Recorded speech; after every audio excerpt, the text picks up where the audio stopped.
six. That's a supercharged straight six. Blown my engine up, can you fix it? To which we said, of course we can. 3 weeks later, it turned up on a pallet. No email, no phone number, nothing. Just turned up, and then we got a phone call saying, "Oh, have you got my engine?" Yes, we have. Who are you? Could we have, I don't know, £20,000 would be nice to start off with. And so that's now, I think we're just waiting for the final parts to come through. But that's just a rebuild, that's not a restoration. As we go through, we'll see that. In here we also do, as I said, scheduled servicing, and you can see an array of some of the cars we've got in here. And just thinking about the different technologies, the different build techniques and so on, just the skill set that you require to have for the knowledge to work on all these vehicles makes it quite challenging. We also worth mentioning we've got a number of apprentices in the business. Oh yes. One or two who work in this side of the business, and actually they're working on cars that are many years older than they are. And their parents in some cases. Yeah, and it's the coolest thing, you know, if you're 18, 19, 20 years old and you're working on a DB5, it gets you a lot of brownie points with your mates. Especially when they're doing those selfies as they're driving up the road. We won't go here.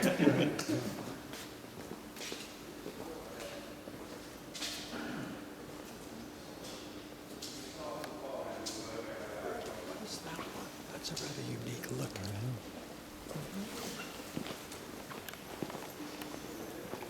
This is, they only touch DB7 and older.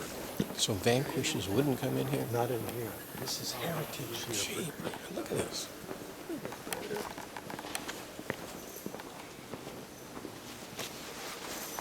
go through the restoration process. When a car comes in, we'll do a full assessment on it. It takes nearly a week, and then once we've been commissioned to do the restoration, the car will be stripped. The guys who work today will actually strip the car fully. Every single component will be taken out, documented, inspected, replaced on order to be replaced if necessary or refurbished. The DB5 on the ramp there is just coming from North America a couple of weeks ago. That requires full restoration. So the guys will strip the car down fully, and as we go round, I'll show you where you've got the chassis that have been then stripped and dipped. Once all the steel work's done, we then powder coat the chassis, which again, when the cars were new, it wasn't powder coat, it was bitumen, which gets hot, cold, breaks up, and then we have rust. Rust is good for us because it keeps me in business. Not too good for the owners of the £1 million car. So when that's stripped and powder coated, the coachwork then goes on. This is where we are now with this DB4. So if you feel free to come and have a look around it. This is just going into pre-fit. So we've already pre-fitted it before the coachwork goes on. So we've put the engine, the gearbox, the axle, brakes and so on in the car to make sure they all fit. Then we take it all off again and then powder coat the chassis. Then we put the coachwork on. Now the car will come down here, the guys will put the glass, all the chrome work, the handles, the headlamps, everything in it, make sure we're happy with that and the fit. Then it will all come off again and then it will go up to the paint shop. So you'll find on this car, the whole front end is new, the bonnet is original, the roof is original, the door skins are new, the tops of the rear quarters are original, the boot is original. If there is any corrosion, and this is without compromise, any corrosion will be cut out and replaced, without question. Some cars might be 10%, some cars might be 50% or more. And we've had some of them come in and it's a real Fred Flintstone car, you know, you could just put your feet through the holes in the floor. But if you look inside, you can see here that that's now powder coated. The guys then seam seal it, and I'll be able to show you one of the cars that we've done that to, and then we stone chip it, which again, none of those coatings were available when the cars were new. So these cars will do another 60, 70 years plus once they're finished. So this is effectively body in white. Yeah. What's the technique you remove the old paint with? Is it a sandblasting or dip it acid dip? and then blast it. Oh, okay. But with the mainly that with the steel. With the aluminium, depends on the condition. If we're not sure, it will be done with a paint stripper and by hand. Okay. So as I say, beautiful DB4 here. Started this in October last year, and this should be finished November time this year. We were lucky with this car when we stripped it down. It was a beautifully solid chassis. So you can do up to 1,800, 2,000 hours worth of body work on the car. This one was about 700 or 800. So in a way, this is a good one for us. All restorations that we do, I'll make more profit on this one. Coming on to that, every restoration we do is fixed price. Yeah. Pardon me. Oh. So we charge a fixed price for restoration. We follow the same process with every car. Some of them I will make a loss on. Some of them I'll wipe my face on. Some of them, hopefully, I'll make a profit on. But the reason we do fixed price is there's too many people out there that will turn around and say, "Yeah, restoration for £200,000." And they go, "Great, sign it up, strip the car." And a week later you'll get, "Oh, the chassis is bent, so that's another 20,000. Your block's cracked, that's another 40,000. Before you know it, you're spending £350,000, which is why I do 300,000. Fixed price. Only people that we know globally that do that. Yeah. You go back. Just quickly, just by way of a bit of context, Graham's talking about maybe 2,000 hours of work on a car, perhaps even more than that. That's just the body. Just for the bodywork. Just by way of context, it takes about 25 hours to build a modern Super Mini. So from the point where you've got a box of bits to a finished Polo or an Ibiza or a Fiesta, about 25 hours. So just to give you some context on how much time we spend on these cars.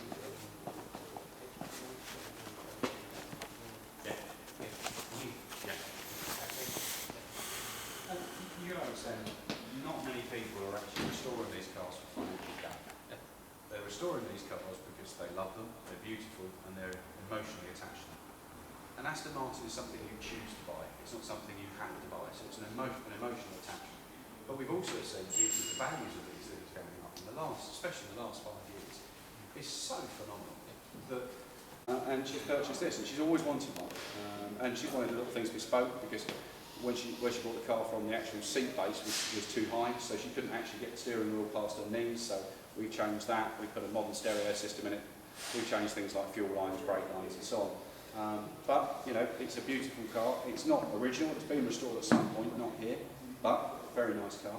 By one of the chaps from Q8 who said, "I want modern air conditioning that will be 3-degree vent temperature in 50-degree exterior temperature."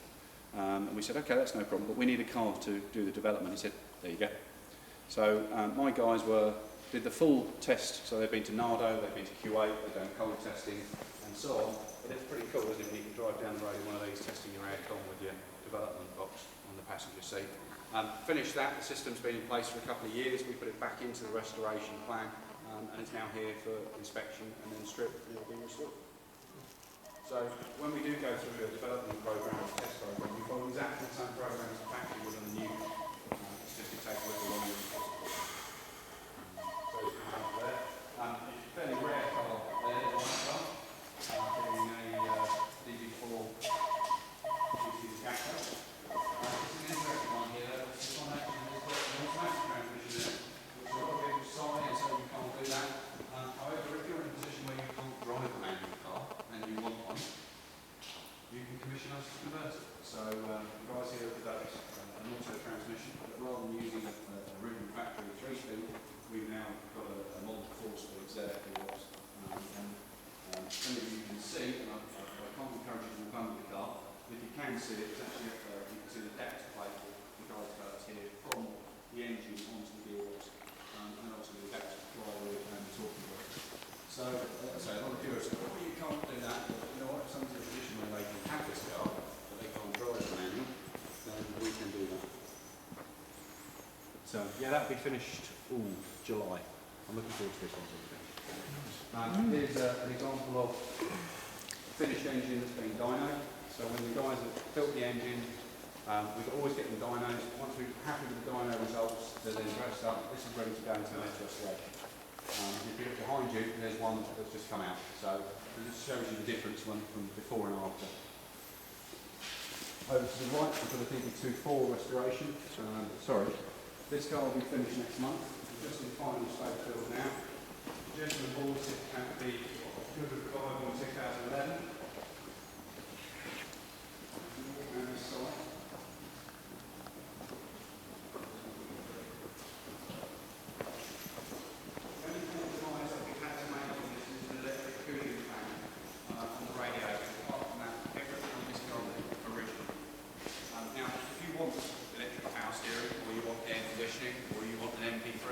You can have all of those. But this chap said, "No, I want it on absolutely original." And as I say, the only compromise is an additional cooling fan purely that these cars were never designed to sit on the M25, or the M1 is relevant as this morning, because it would just overheat. So absolutely original car, rebuilt to as new standard, with an additional cooling fan. That's it. And everything done in-house.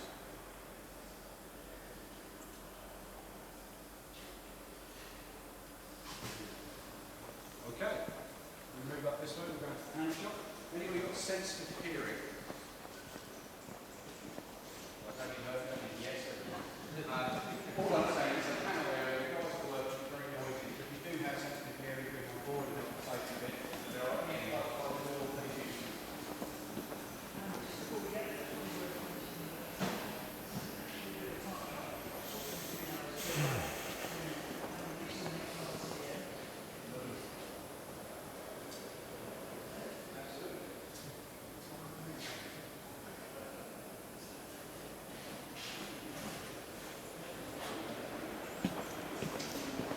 And then we'll put the new steel back into it. From that, it will then, as you've seen the previous process, it will come back over to coat work. So you can see here on the Mark III, the rear end is all new. The body has got some steel on it, so that will be the next one that's gone to the jig and be fitted. You see to the right, you've got the 5 bonnets, original bonnets. To the left, you can see the new skin that's been built for it. The aluminium is not good enough standard.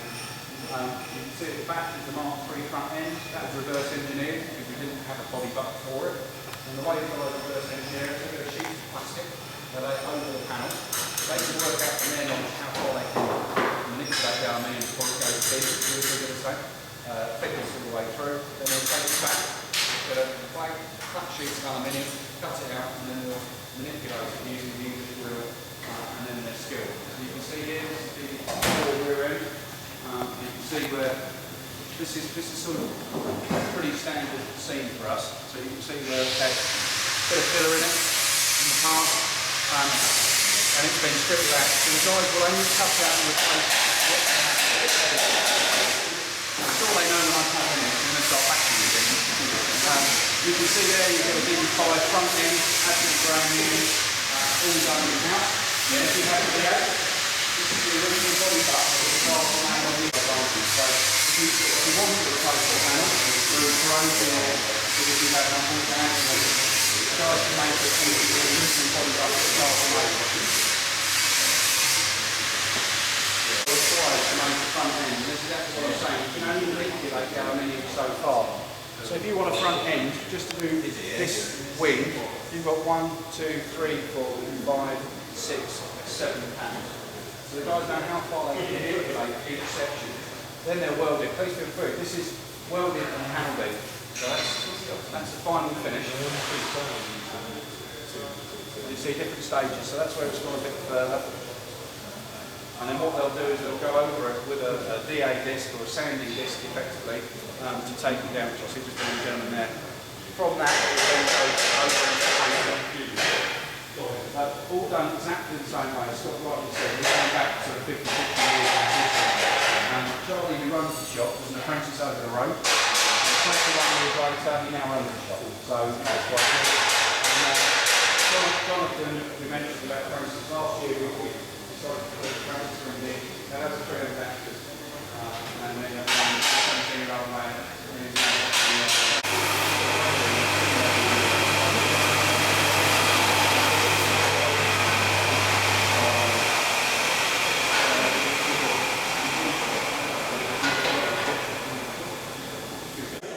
This next week this car will be finished and it will go down for final build. So we started this car just over a year ago. That's about 80% of chassis replaced because it was just absolutely rotten to pit.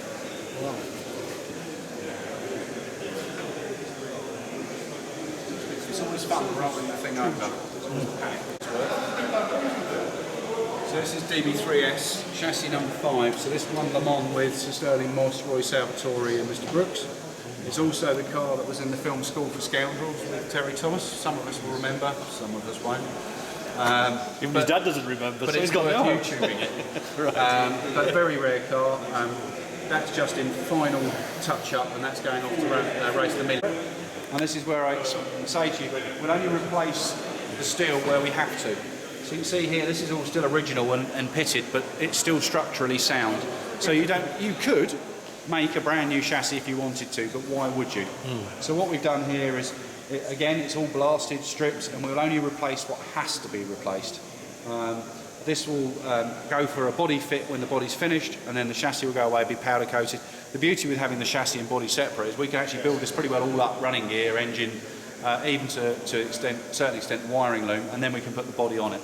So if you try to do it all individually, it will cost more, so the best thing to do is just strip the car.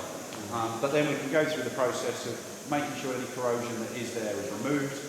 This is one of the first cars that had the E-coat, so luckily we don't have to strip and dip this. Just waiting for fire to be finished, and then this will go into paint. Getting the paint booth here, we talked a lot about heritage. 2 weeks ago this car didn't have the near side rear of it attached. Wheel, axle, arch, the like painted it. The golden booths that are wider and deeper, mainly with a lot of new modern painting, you have to paint ideally the same mix and the same colour structure. If you do it and paint the wing that way and a door that way, it won't match. So we went for booths that were larger so you could do all of the associated panels at the same time. And in the end here we've got the inspection bay. I would appreciate if you didn't touch, especially not knock them off. But if you look there might be a bit of dust in, but that's the sort of standard we work to. If you look at the finish of that panel, you go and look at your modern car, and you'll find that you've got what everybody would call an orange peel effect. We will actually work the panels far harder, so we actually try and get a mirror finish wherever we possibly can. So obviously these are all the associated panels for the body that's next. As would traditionally have laid on the floor to work on the lower panels, we can now lift the cars in the air. Same in the paint booth over there.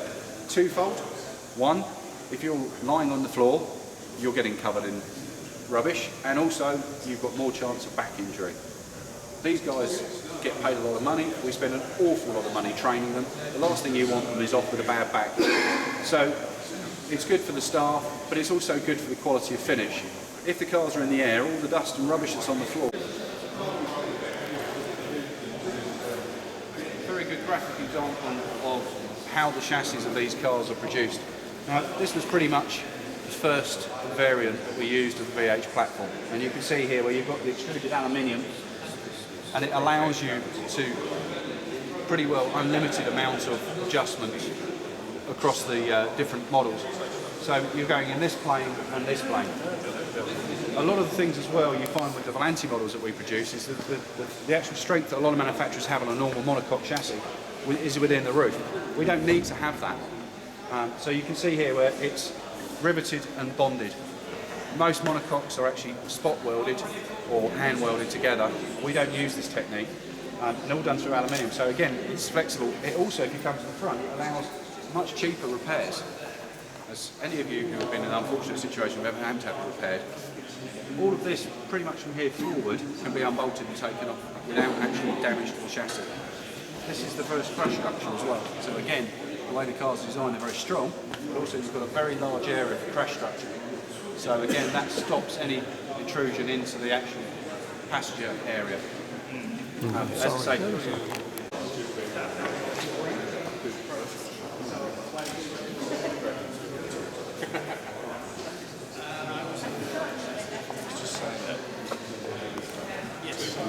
most models of chassis, the strength is in the roof. There's nothing there. Because the strength's Is all all there. the, yeah, which is what Graham told us actually, Yeah. wasn't it? Which is why he thought putting a manual Putting a on. hole in it wasn't a good idea. Yes, that's it.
I can't tell.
Now, were these a special model they made? Yes, they And are they street legal? Yeah. They're called a 1-7.